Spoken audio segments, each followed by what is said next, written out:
Polinezja francuska w większości kojarzy się z rajem. Turkusowa woda, palmy i domki na wodzie. Ale jest coś, o czym mało kto mówi. Te wyspy to też surowe, wulkaniczne góry, strome i momentami naprawdę niebezpieczne. Ja się tu boję, powiem wam często. Idziemy już 2,5 godziny.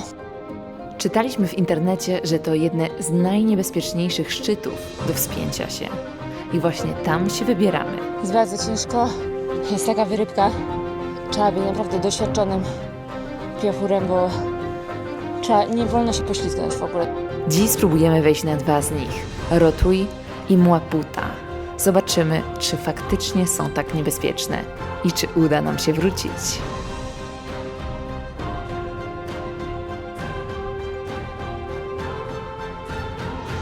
Ja o rana.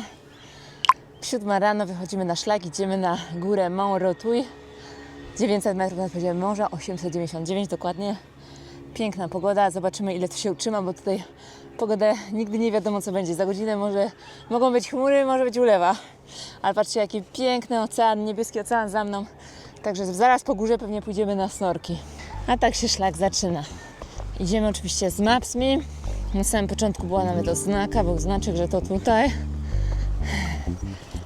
I vamos. Mamy taki tunel, więc wcale nie jedziemy jakąś dżunglą, ale także dobrze, bo nie jest tu w ogóle mokro. Jak byliśmy na 2 punktach widokowych, wczoraj i przedwczoraj, to tam to było totalnie w takiej dżungli i było błoto, to było w lasie deszczowym, a tutaj jesteśmy na tej samej wysokości, ale jesteśmy na grzbiecie góry. Jest sucho, ale jest pełno patyków. Kochani, pierwszy punkt widokowy. Tu macie Cook's Bay. To jest piękny w ogóle punkt. Po 30 minutach jesteśmy tutaj na zachód słońca. Także nie czaić, bo my jeszcze mamy dużo do szczytu. Zrobiliśmy dopiero 300 metrów, nie? Mamy jeszcze 2 kilometry. No. 2 kilometry. Kochani, to jest góra, która ma tylko 900 metrów.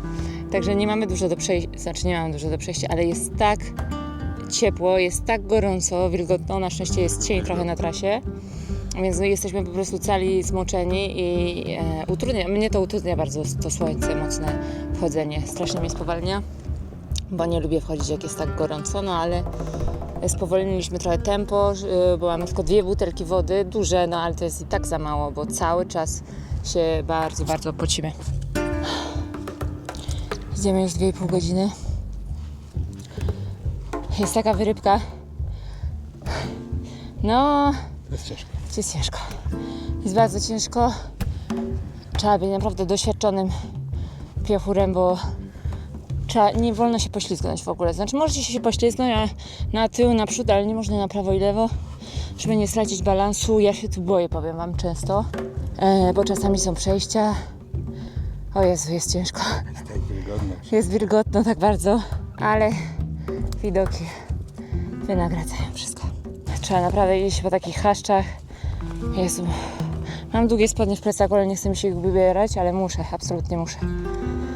Za mną widzicie szczyt Mont Rotui, także my jesteśmy w miejscu, gdzie byliśmy przekonani, że to jest szczyt. A szczyt jest jeszcze dalej, ale nie idziemy już na niego. Zabrakło nam wody. Jesteśmy tak poharatani od tych chaszczów, bo my już od 3 godzin idziemy naprawdę po takich strasznych po prostu trawie. Ja przebrałam w ogóle teraz się na długie spodnie, bo już mam tak poharatane nogi. Ale jesteśmy na tej samej wysokości, prawie co szczyt, także może 20 metrów niżej. Także lepszego widoku i tak nie będziemy mieli, a tam jeszcze jest 20 minut na szczyt. Ale już jest 10 i chcemy też szybko zejść, żeby w razie czego, jak byłaby ulewa, żeby nas nie zahaczyło, bo teraz jest piękna pogoda, ale od 12 ma zacząć padać. Widzicie, to idziecie cały czas tym grzbietem i my już tak tym grzbietem idziemy od 2 godzin. Także to jest naprawdę porządna wyrybka. Jeszcze wam chciałam pokazać, jak wygląda ścieżka. Do góry było tak. Tutaj idziecie. Teraz tutaj ja sobie na pupie zjechałam. Idziecie cały czas tutaj grzbietem, więc tam jest roślinność, ale to nie jest taka roślinność. Czasami się uda, są drzewa, to się trzymacie, ale to są takie paprocie, więc też nie wolno się na nich za bardzo trzymać, bo mogą się ułamać. Czeka na nas piweczko, kurde.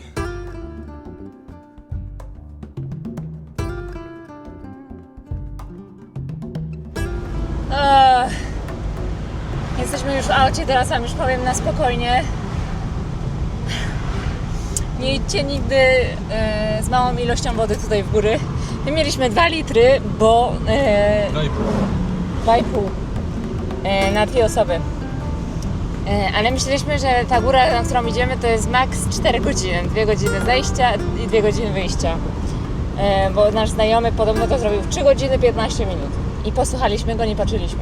Wiecie, zajęło nam to 6 godzin i zabrakło nam wody. Powiem wam, że ja miałam normalnie panikę raz. Myślałam po prostu, że zemdleję. Jak jeszcze byliśmy tak 45 minut mieliśmy na dół, a cały czas trzeba było być skoncentrowanym. I so, no dobra, już nieważne, po prostu miejcie ze sobą cały czas wodę, jak tu idziecie, bo to jest podstawa. Także dla nas to jest ogromna nauczka. Co jak tylko zeszliście, słuchajcie, taki pan lokalny dał nam wodę, dał nam banany. My chyba tej wody wypiliśmy z 10 litrów. Nie 10, no ale 5 na pewno. Z 5 litrów ja tak wypiłam duszkiem. Był tak kochany. Cudo. No ale się mam dosyć kur tutaj. Teraz ja chcę do wody. Słuchajcie, zatrzymaliśmy się tutaj. Popatrzcie, jakie pan złowił ryby. Tutaj miała harpunem. Wow. Z tą rybką pływaliśmy, nie Niko? T'as vu les dents? Et ça s'appelle... Ça s'appelle comment? Rouge. Le rouget, ouais. Rouget. Et ça, les gants? Oh, je sais pas. Oh là Ça, là, rouget, są belle.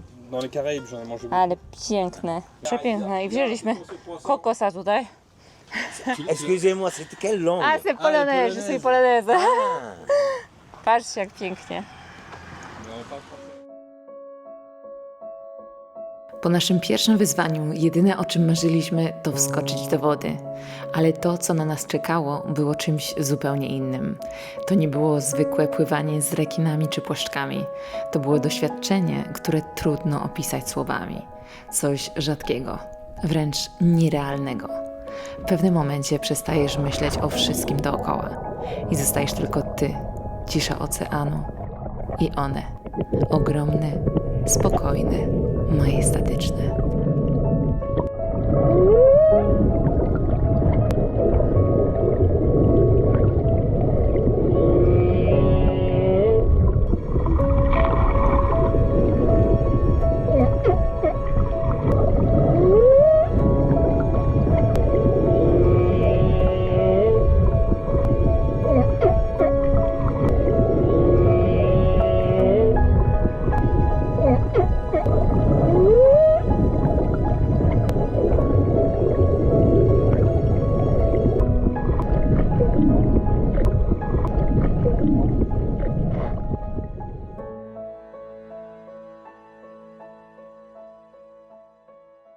I Orana.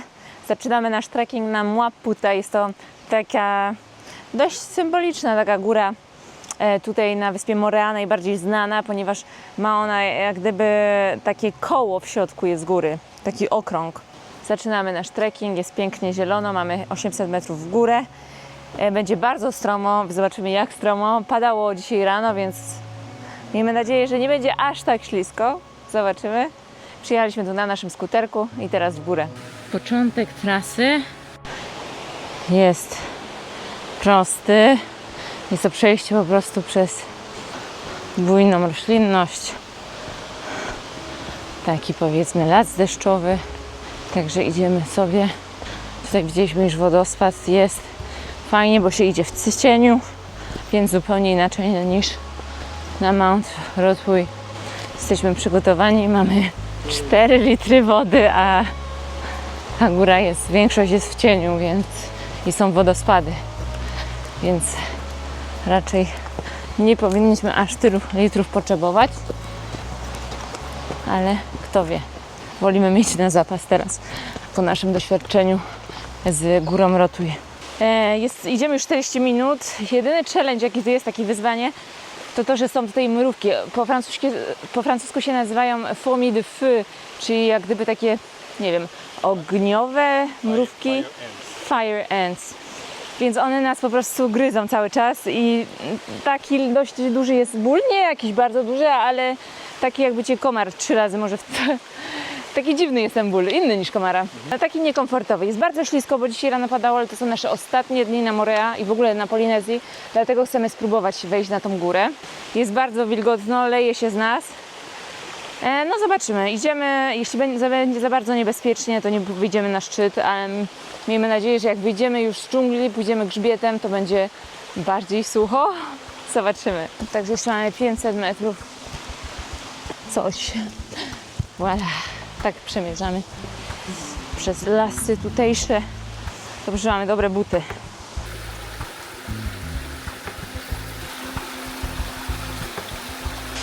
Kamienie tu są okropnie śliskie. I mamy pierwszy sznur liny. Podobno tu jest dużo lin, ale fajnie, bo ten kamień jest spoko nawet. On się tak nie ślizga jak te inne. Ale powiem wam, że jak są liny, to ja się już od razu lepiej czuję. Wyszliśmy z lasu. Patrzcie, jakie widoczki mamy. Już wam pokażę. Proszę bardzo. Chyba pójdziemy grzbietem. Jeszcze wam tutaj pokażę. Ocean. Pięknie. Kochani, widzimy już szczyt. Widzicie tą dziurę w tej górze? To właśnie jest ta słynna dziura, po francusku Mont Percé, czy jak gdyby Percé, przedziurawiona góra. Dzisiaj nikogo nie ma.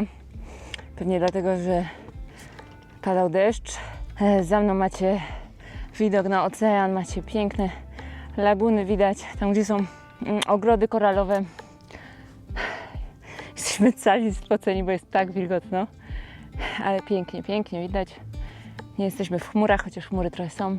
Fajnie jest, fajnie. Atmosfera. Atmosfera, dokładnie. Dzięki chmurom jest atmosfera fajna. Dobra, tu już mamy chyba ostatnie sznurki. Zaraz Niko wchodzi na taki grzbiet, który jest dość bardzo wyeksponowany. Więc zobaczymy, czy uda nam się tutaj w ogóle polatać dronem. Bo chcieliśmy, żeby on latał, jak ja wchodzę do góry. Także zobaczymy. Zobaczymy, co Niko powie.